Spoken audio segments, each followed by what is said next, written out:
Bienvenue dans notre troisième vidéo sur la série d'enseignements L'Évangile clarifié.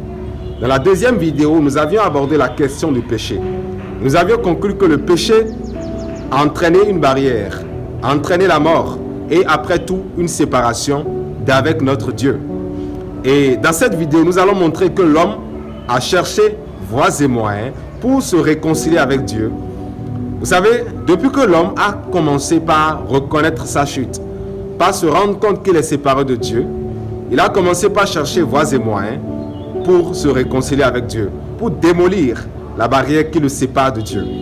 Il a essayé de démolir cette barrière en allant à l'église, en respectant les commandements, en faisant d'œuvres bonnes, en se faisant baptiser et beaucoup d'autres choses pour se réconcilier avec Dieu.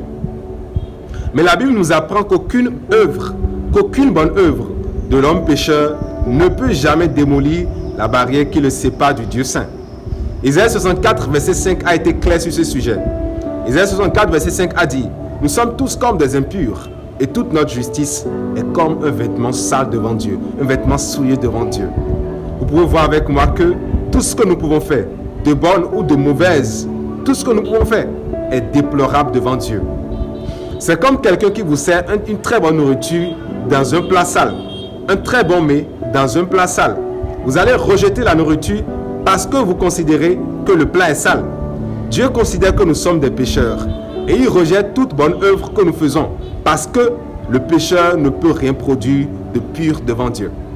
Et chercher à effacer ses péchés en faisant de bonnes œuvres, c'est comme quelqu'un qui prend un chiffon dégoûtant qui veut s'essuyer le visage qui est sale.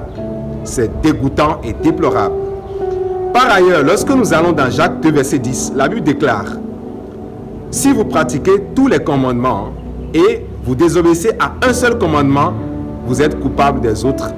Cela voudrait dire que si nous voulons réellement aller au ciel par nos efforts, nous devons nous rassurer d'obéir à tous les commandements de Dieu, ce qui n'est pas possible à un homme qui est dans la chair comme moi. Nous ne pouvons jamais nous sauver en faisant des efforts humains, en faisant des efforts personnels. Nous devons nous confier à Jésus. Et nous allons voir cela clairement dans la prochaine vidéo. C'est comme quelqu'un qui va à l'examen, qui a 20 dans toutes les matières. Celui qui a 20 dans toutes les matières à l'examen, mais qui a 0 en mathématiques, qui a 0 en anglais, va échouer avec action de grâce. C'est comme l'année dernière au Bénin. Nous avions assisté à un phénomène où il y avait quelqu'un qui avait la moyenne, qui avait les notes dans toutes les matières, mais qui n'avait que 0 dans une matière. Il a échoué lamentablement. Il en est ainsi avec Dieu. Nous ne devons pas nous confier en nous-mêmes pour être sauvés. La prochaine vidéo vous en dira long sur ce sujet. Je vous prie de partager cette vidéo, de liker, de commenter pour la gloire de notre Seigneur Jésus. Alléluia. Amen.